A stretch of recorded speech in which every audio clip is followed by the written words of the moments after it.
Hello there. Welcome back to the Saroy channel. I hope you're doing remarkably well. Thank you so much for joining me this evening. You're all very special to me and I hope you're doing well.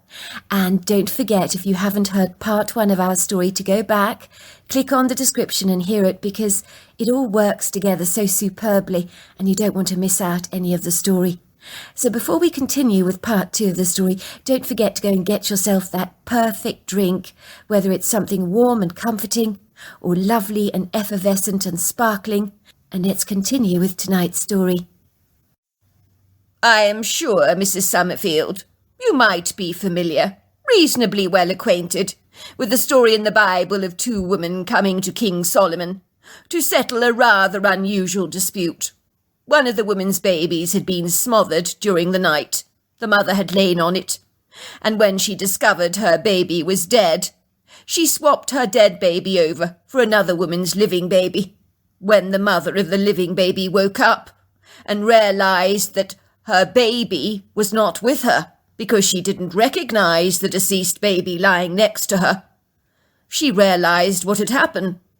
The other woman had stolen her baby.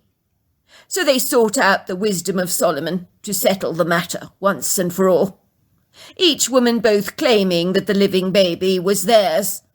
So Solomon called his guards to bring him a sword, to divide the baby in half. The real mother, of course, protested and said that the other woman could have her whole baby. But the other woman wasn't adverse to the baby being cut in half. Solomon told the guards to let the woman who didn't want the baby to be cut in half to have the baby. He said to them, "Give the baby to her. She is the child's mother." Yes, I am familiar with the story, but what on earth has that got to do with this Margot woman? Well, the mindset is very similar, said the old man. Jealousy is a very bad thing. It can be deadly. And you see, Margot, who lived in your house in the 1800s, could not have any children of her own. At first, she thought her husband was the problem, but she managed to clandestinely bed a few other men, in the hope she'd fall pregnant behind her husband's back. But nothing happened. She realized then that she was the one with the fertility issue. She was inconsolably enraged. She knew she wasn't going to have any children of her own any time soon. She became embittered, resentful, furiously angry. Her insatiable jealousy was all-consuming, as her brother's wife was effortlessly churning out babies every 9 months, without any complications whatsoever. But no, she had nothing. She couldn't have any babies at all. It was grievously unfair. The 2 families lived happily together, under one roof, in this Georgian home. Margot hated Amelia, her sister-in-law, with an inflamed passion, and any other woman, that matter, capable of conceiving. So if she couldn't have any babies of her own, why not try and destroy the babies of another woman, so that she wouldn't be alone in her grief?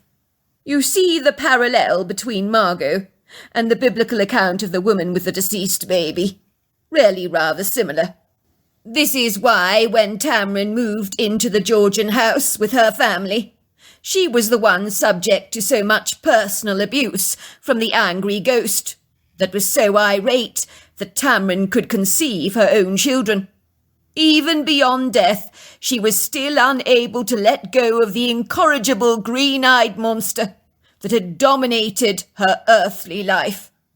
Tamrin's husband thought all the ghostly activity that Tamrin claimed she was being subjected to was all in her head, as nothing ever happened to him.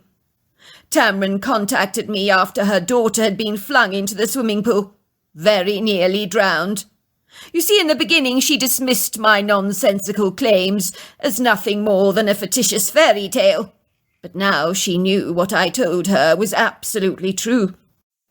I sagaciously warned her not to dream of selling the original house to anyone else, especially if they had young children of their own. But I think she thought bulldozing the old house to build a new replacement would make the old problem go away, be long since forgotten about. Then they could sell the new house with a clear conscience, not caring who bought it in the end. Her father-in-law is a building contractor, you see, so they could rebuild the new house cost-effectively, breaking even financially. The old man dabs the glistening beads of perspiration away from his forehead with a hanky. Let's see. Going back to the original story. Margot was very aggrieved about her barrenness. Slowly but surely she started causing her brother's wife's children to come to a fortuitous end. Amelia was losing her most recent toddlers to a plethora of idiosyncratic accidents that could not be explained. One day, one of the servants working for the family overheard Amelia and Margot having a heated altercation together. It grew physical. They were actually hitting each other. Amelia was accusing Margot of killing 5 of her younglings. She said, "I know it's you. It's because you can't have a baby of your own. So you're harming mine to extract your revenge. You're so jealous. What you're doing is evil. I'm going to tell your brother what you've done. And when he returns, he'll want you out of this house for good." The next morning, Amelia was found lying dead in her bed.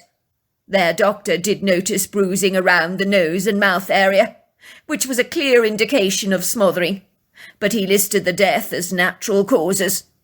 Many believe that Margot had crept into the bedroom when Amelia was taking a nap, very surreptitiously, and when her husband was not around, of course, and successfully succeeded in smothering her. It was a dreadful tragedy. Margot's husband died a year later from pneumonia, so both widowed brother and sister ended up raising the rest of Amelia's slightly older children together, whom had managed to escape her jealous wrath.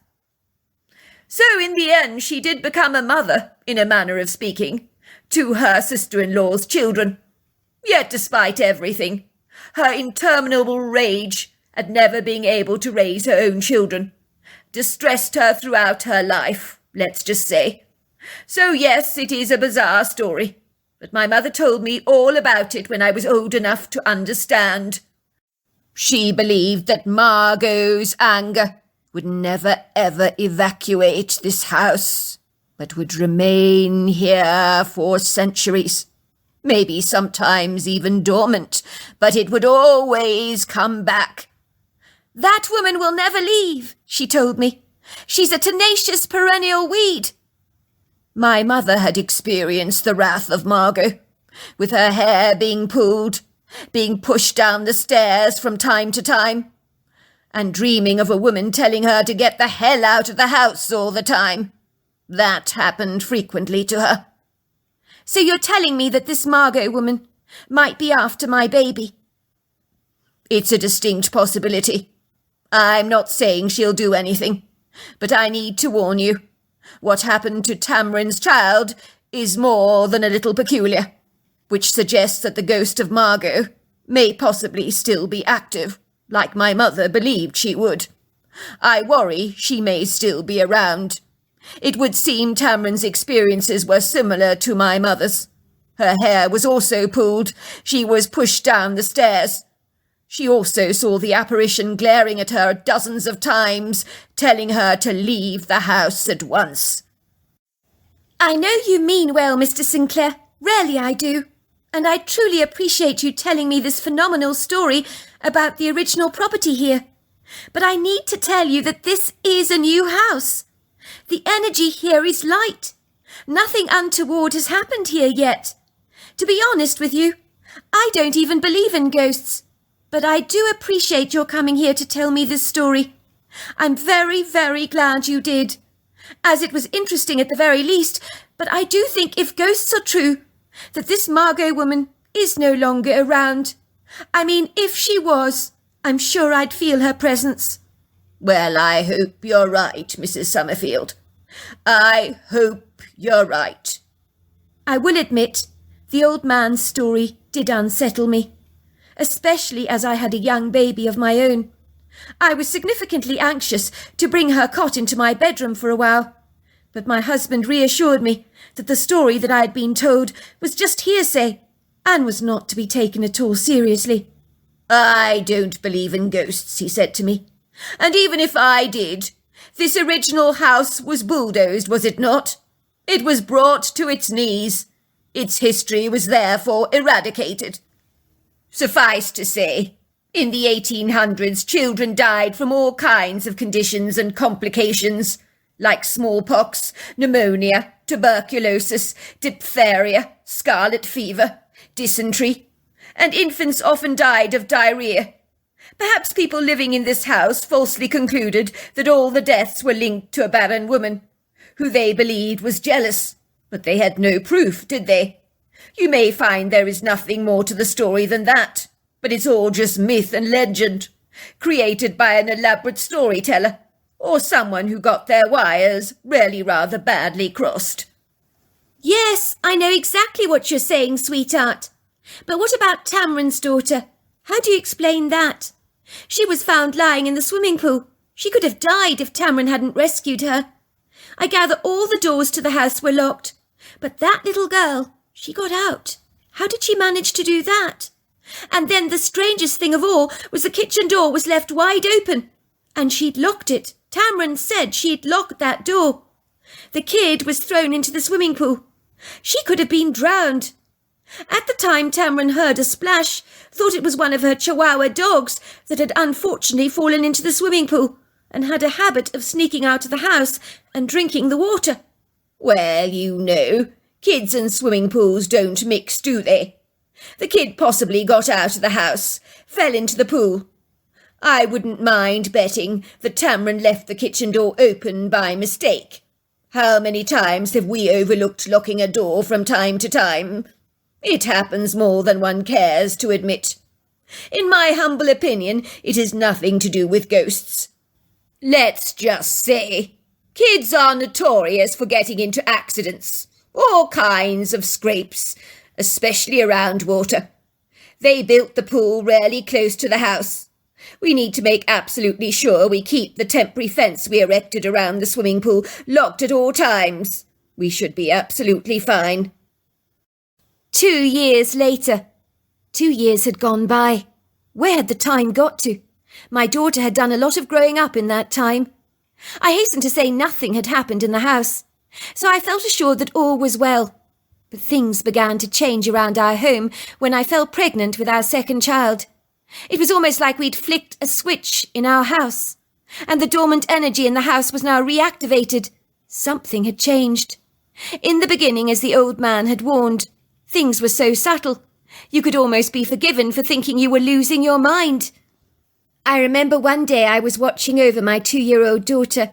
She was eating with a spoon and fork, very messily, with chocolate pear dribbling down the corners of her mouth. She behaved as if there was someone with us. Her blue eyes sparkled with delight. She waved her spoon around excitedly, stamping it up and down the table.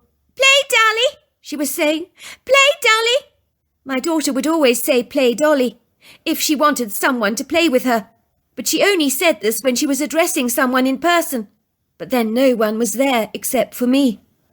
"Who you talking to, Molly?" I asked. She looked up at me and giggled. She was pointing to the fresh air. I thought my daughter's imagination must be in overdrive. I cleaned up her plate and wiped away the chocolate from her mouth with a napkin. In a trice I got a chill when I heard children's laughter filtering past me, like a faint smell you might catch on the wind. In truth, it felt like a couple of young children had just run past me, like a gust of cold wind. But when I turned around, nothing was there. It certainly gave me pause for thought. Did that really just happen? I asked myself. I glanced around my kitchen, but everything was steeped in silence. So I put down the idiosyncratic experience to my somewhat foggy pregnancy brain. I trotted upstairs and erected a playpen in my bedroom, where I placed some toys for my 2-year-old daughter to play with, while I had a little cat nap. I closed the bedroom door behind me. I climbed into my bed and lay underneath my warm comforter, while my daughter was happily engaged with her building blocks. I was a light sleeper, so if my daughter needed attention, I'd be up like a jack-in-the-box. But I desperately needed this nap to get through the rest of the day, as exhaustion had consumed me. In a suspended, illusory state of being caught up between the altered sequences of consciousness and deep sleep, I became indeterminately and rather vaguely aware of hearing children's laughter around me that was not unpleasant at all, and seemed to morph into my dreams. I felt my comforter being tugged off my body, but I was too blary, rarely jaded, so I didn't react appropriately. I just pulled the comforter back over my body. This kept happening over and over again. Finally, my consciousness defeated the shadowy, ambiguous mists of my dreams, and I awoke, very bewildered and confounded, to observe my comforter being tugged off my bed. But no one was there. I heard kids laughing, but the moment I looked around, everything stopped. But Molly was playing with her blocks and her playpen, almost as if she was playing with someone. She was industriously moving the blocks around and gurgling with delight. No! Over there! She says, putting the block in another spot. I climb out of my bed, walking over to my daughter, who looks up at me with a big, bright sparkle in her eyes. Castle! She says, pointing to the blocks. Castle! My daughter didn't even know the word castle or its meaning, so I was flabbergasted. Who were you playing with? I asked her. I saw you playing with someone. Who was it? Annie! Annie like castle! I tried to get more out of my daughter, but at 2 years old, she vocally was rather restricted and was easily distracted. Over a short period of time, I became poignantly aware that I was not alone in my home. It was so common to hear laughter, light footsteps running up and down the staircase, and on one occasion I could swear I heard a skipping rope. I thought better than to tell my husband about the strange anomalies around our home. They were innocent enough, after all, and the spirit children made the energy of the house feel light and airy. There was nothing sinister about them at all, but I did wonder whether I should begin to be worried. I reflected about the old man, warning me about the ghostly entity called Margot, but I was certain if she was around, I would have sensed her presence already. I had been converted from not believing in ghosts to becoming an intrinsic believer. The spirits of the children were constantly getting up to mischief, and many of my things would just surreptitiously go missing, which I could have put down to my pregnancy. But then I ask you, how in God's name does my hairbrush end up in a fish tank, or my red lipstick end up in my husband's shoe? Even he was perturbed in the odd places things were turning up, especially when he found his shoe polishing set in the tumble dryer. He did give me an odd look at that one. Are you sure you're all right? He asked me. If you don't mind my saying so. You've become very scatty of late, rather absent-minded in this pregnancy. You're always losing things, and when you find them, they are in the oddest of places. I think when you were cleaning my shoes, you must have put my shoe polishing set into the tumble dryer. There was no point in arguing with him. I knew he wouldn't believe my preposterous claims. As the old man had predicted, nothing otherworldly happened to him. One unwary, innocent, rather peaceful night, I'm obliviously, rather happily lying fast asleep in my cosy bed, swathed underneath a warm comforter. I'm rudely, intrusively awoken after experiencing a remarkably lucid dream. I can palpably see with an explicit, very detailed, unambiguous clarity a woman in a long bustle silvery grey skirt, with a tight-fitting corset, where vertical material buttons run down its centre. The woman is walking towards me in my dream. I'm playing with my daughter Molly in her playpen. This formidable woman reminds me of a disagreeable stiff headmistress. She's watching me menacingly. I turn around to meet her gaze, and I'm met with these black, soulless, insentient eyes. She turns around and screams, "Get out of my house!" Her words become like a heavy wind. I wake up in a cold sweat, wiping it away from my forehead with the back of my hand. I instinctively knew the woman I had just encountered in my dream was Margot, whom had surreptitiously appeared to me in my dream state. It had to be her.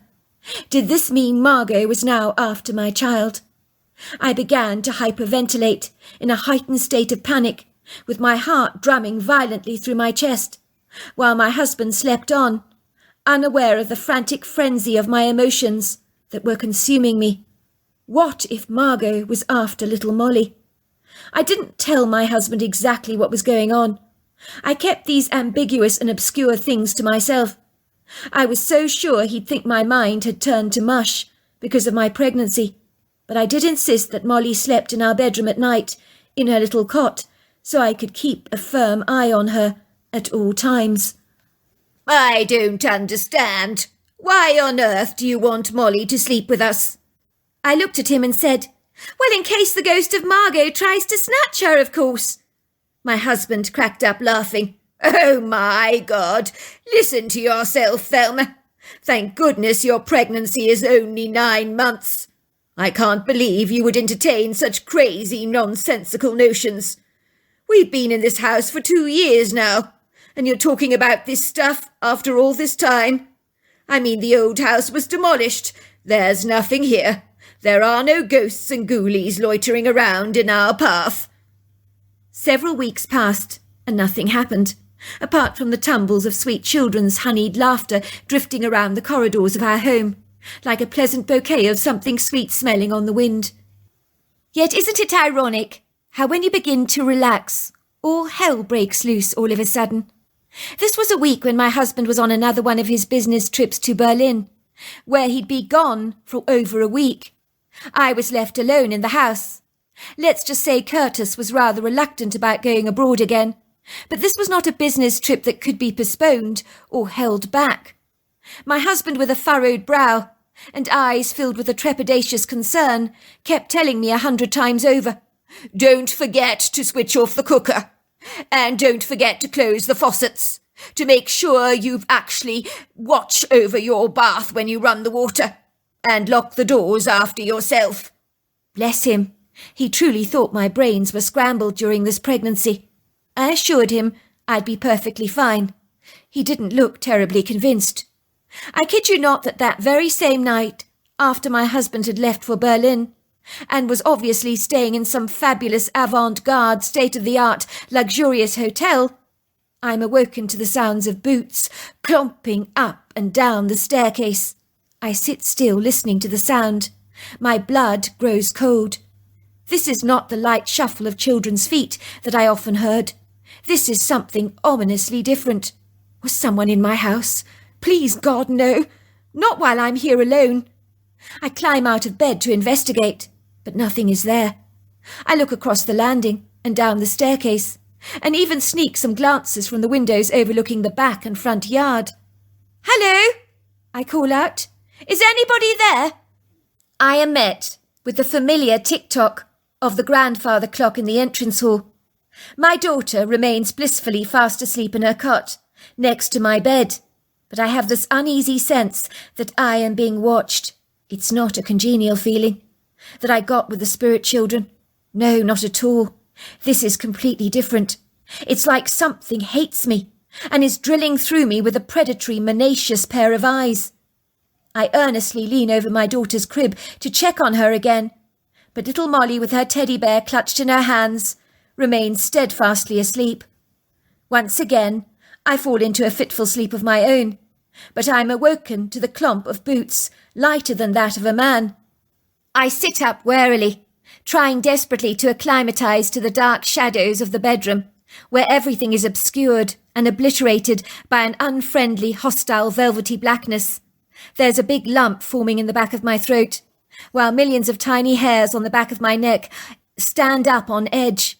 The footsteps I'd heard in the hallway clomp presumptuously into my bedroom. Then a dark figure surrounded by this shimmering light materialises before my very eyes. It's the woman from my dream, but this time she's standing before me, larger than life. I can assure you she looked as real as you or me. She was elegantly dressed in a stylish-looking 1800s ensemble, the same shimmering silver-grey dress I'd seen so lucidly in my dream. She had black shiny hair that gleamed with health and vigour, while abundant curls covered her forehead and dangled gracefully above her small ears, swept away from her face neatly into a curly chignon at the back of her head. Her skin was as white as paper, while her deep-set dark eyes gave a hateful smirk, which spoke volumes. I could see in their depths an intense loathing that she harboured towards me. She then just walked out of the door. If I thought things were ending that night, I was sadly mistaken. It had only just started. Things were warming up, and had now escalated. The spirit of Margot seemed after revenge tonight. I drifted off into a fitful sleep, and I woke up intermediately, as after that ominous encounter with the ghostly apparition, my nerves were seriously frayed. I'm going to have to do something about this in the morning, I tell myself. I'm going to call a psychic medium, get the house blessed, do anything, but this Margot woman just has to go. I cannot continue to live in an environment soaked with her negative energy. I must have drifted off to sleep again, when I finally find myself being poked. I heard a child's voice saying to me, "Hurry, Thelma, hurry! Molly's taken your daughter to the bath outside." The voice sounded like a young boy's. I sit up with a start. Panic consumes my body with dread. Unlike anything that I've ever experienced before in my life. Thoughts of what had happened to the previous owner, Tamsin, came flooding back into my head. I glance at the cot, but sure enough, my beautiful little Molly is missing. The cot is empty. My mind screams, my arms oscillate wildly like a speared octopus. The blood drains from my skin, and a numbness seems to perforate every single cell of my entire body. I barely remember running down that staircase, darting to the kitchen to get to the swimming pool. To my horror, I observe that the kitchen door is wide open. I had definitely locked it. I know I did. The door is banging against the outside wall, while a cool summer breeze wafts into the room, nudging my cheeks with cold air. With my cell phone cradled in my hands, I use its sparse light to guide me along my way, with the helpful assistance of the magnanimous puddles of light, offered by an ethereal full moon, that has cast her illumination generously across the backyard. I rush hurriedly towards the pool enclosure, in my clinging nightdress and my bare feet, that have been pinched by some thorny appendages that are creeping through my lawn. But I don't care. The only object of my focus is finding my daughter at once. My heart sinks as fast as a new penny being flung to the bottom of a fountain. The fence gate to the swimming pool is left wide open. But when I dash towards the water, my heart is fearing the very worst, as if what had happened to Tamsin's little girl is on repeat, almost on a video recorder, only this time the real-life actors are not Tamsin and her daughter, but me and Molly. I arrive at the pool, relieved to see my daughter's not there, but then where the hell is she? That's when I hear her sobs, and instinctively I run towards the sound as fast as I possibly can. And that is when I see this large, daunting, but ambiguously obscure figure, sitting on the lawn, in what I can only describe as a squatting position. She appears to be rocking my naked little girl in her arms backwards and forwards, as if to comfort her, having removed her soaking clothes from her body. I am confounded by what I am seeing. I move cautiously closer to this idiosyncratic creature. The night could not get more bizarre, even if it tried. The creature that is patting my daughter's back and cradling her tenderly is quite clearly a Bigfoot. You've got to be joking. No, seriously, you've got to be joking. This is a dream. Of course it is. In any given moment, I'm going to wake up and laugh at myself for my creative ramblings of an overactive imagination. But no, this is no dream. Until this point, of course, I'd heard of Bigfoot, but did I believe in them? Absolutely not. But then again, I'd never believed in ghosts either. So it seemed the boundaries of what I thought I knew had now come crumbling down. This lofty, majestic, noble-looking Bigfoot looks up at me. I tentatively move towards my daughter, consumed by a sudden desperation to hold her in my arms. The Bigfoot looks up at me encouragingly, through the kindest dark eyes, with a yellow eyeshine, as if to say, "Don't be afraid. I won't bite. I'm as human as you are." I knew she was female, even before I saw her soft, pillowy breasts. She had such a matriarch energy about her that was as apparent to me as if she was wearing an orange fluorescent life jacket. I am gobsmacked by how human her face is. She does not look like a primate, not at all. She looks like a human who just happens to be built like a powerful muscular giant, covered with a coat of long flowing dark brown hair, possibly black. It was too dark to be sure of the exact colour. As the night ravenously hoovers up colours so dense forms almost always appear black. I can see her hair is dripping wet. I instinctively know that she saved my daughter's life.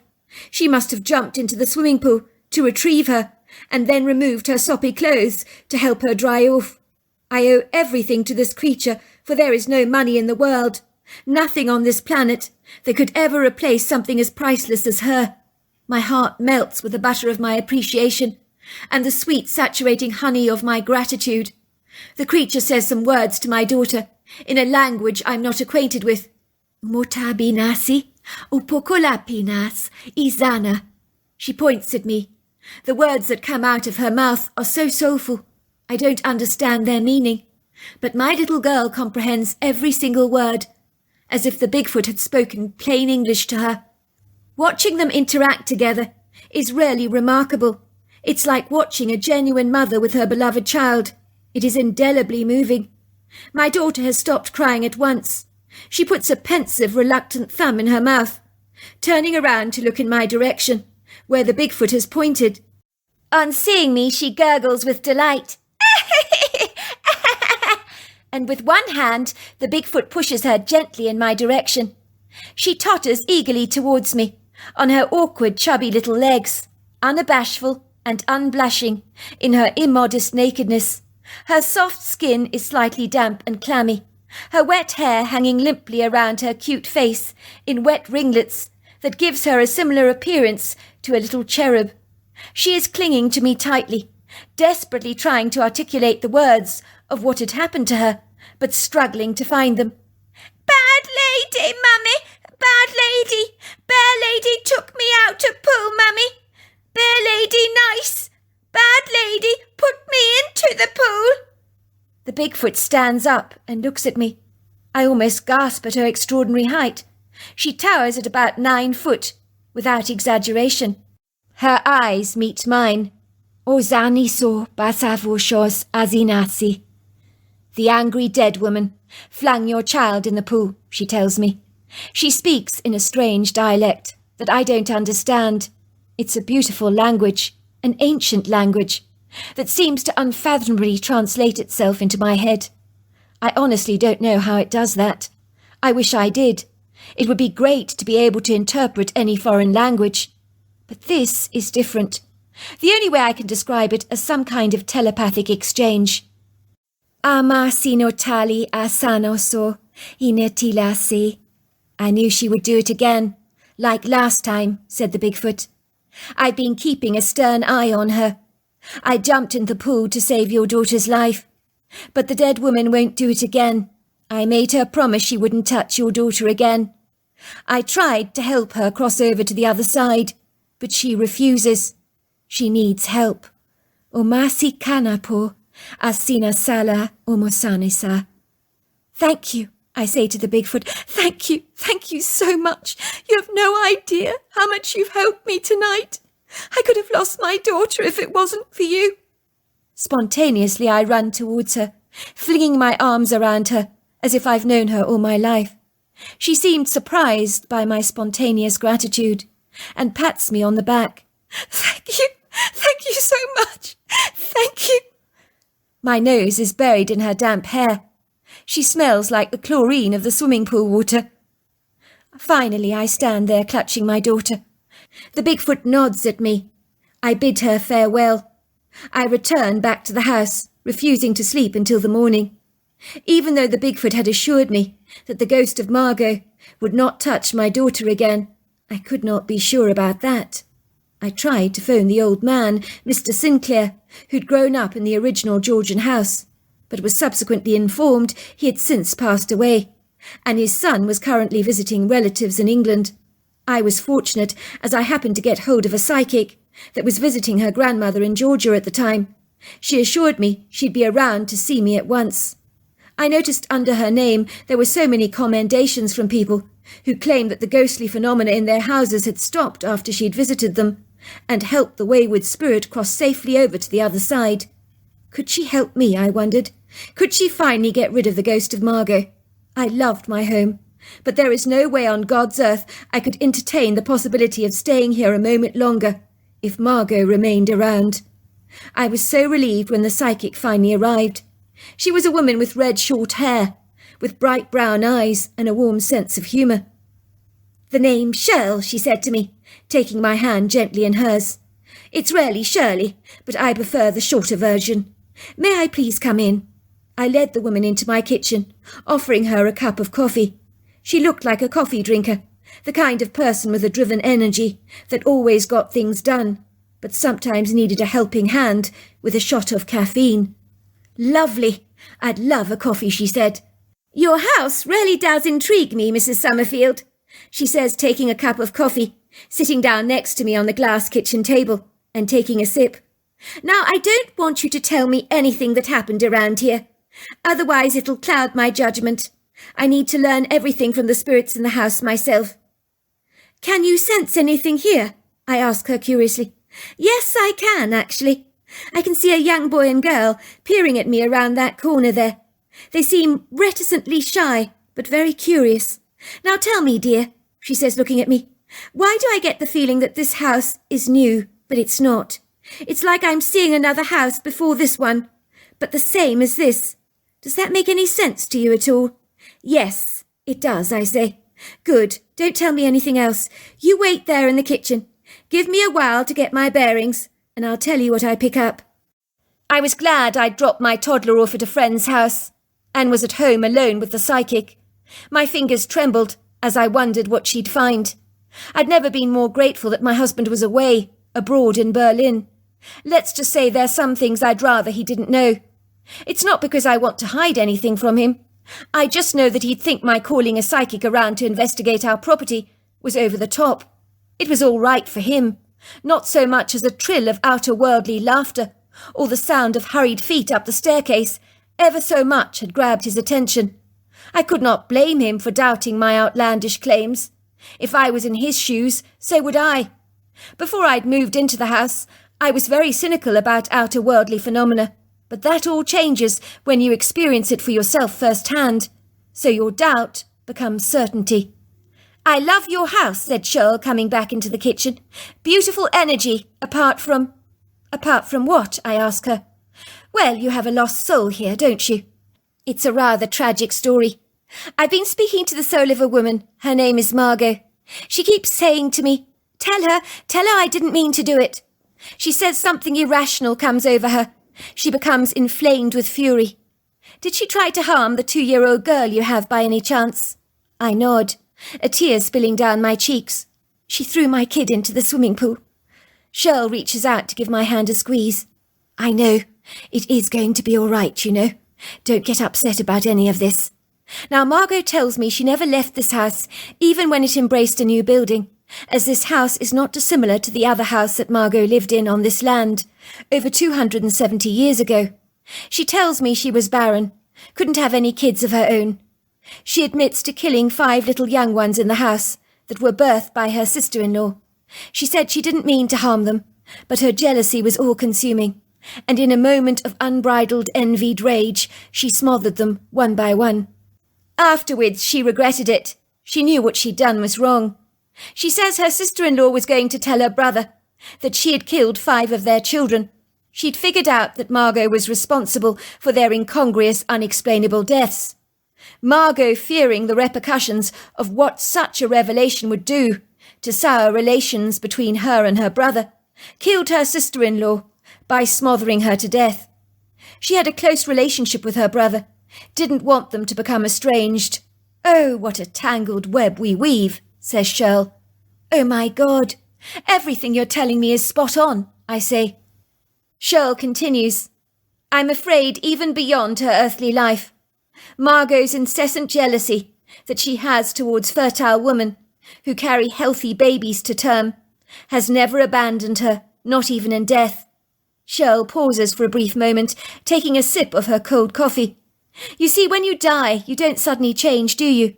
You may leave behind your physical earthly body, but you still intrinsically remain exactly the same person." "But why is Margot still here?" I ask, Why hasn't she crossed over? She hasn't crossed over to the other side because of her fear of judgment and condemnation. She is certain she'll be left to burn in the fires of hell for what she's done.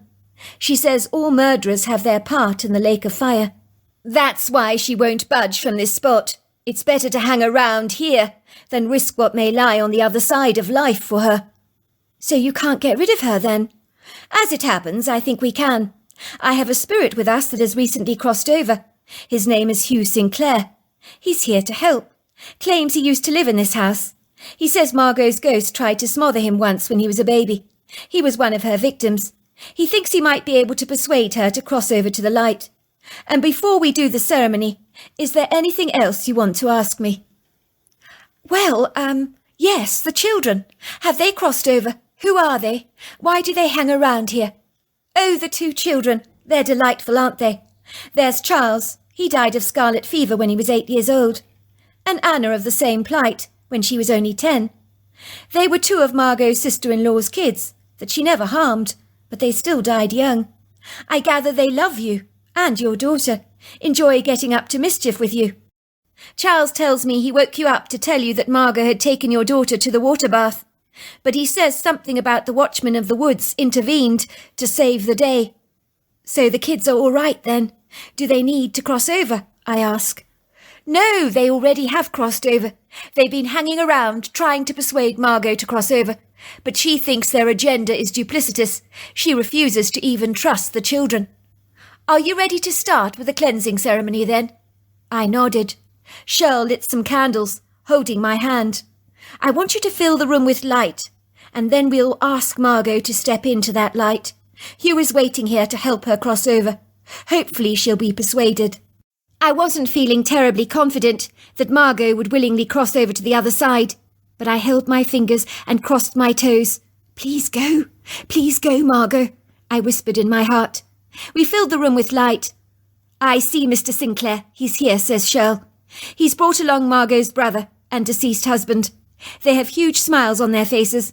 They're welcoming her warmly. Her brother and husband are taking her by the hand. They've gone. They've gone, I say. They've gone. Yes, they've gone, says Shirl, giving me a big hug. I could immediately sense a lighter energy in the house. I knew Margot was gone. I knew she wouldn't be coming back. We were safe now. 2 years later, me and my husband were watching a scary movie together. He looked at me soberly. I have a confession to make. Really, I say? That sounds ominous. I don't think I like the sound of that. You're not having an affair, are you? I tease. He laughs. Ha ha! As if. Do you remember last year when we had that dinner party at the house with the Nutterleys? We were talking about ghosts, and I resolutely said I didn't believe in them. Yes, I remember. Well, something happened that night after they left. It did? I asked curiously. What happened? I went down to the kitchen to get some water from the refrigerator. I turned around and saw a boy materialize before my very eyes. He was showing himself to me. He wanted me to prove that he was real and that ghosts existed. The water jug fell out onto the ground and shattered, and the young boy giggled. I think he'd heard exactly what I'd said at the dinner party, and was determined to show me himself. You don't say, I say. Well, that is incredible. So there you are. That's my story. Until next time, goodbye and good night.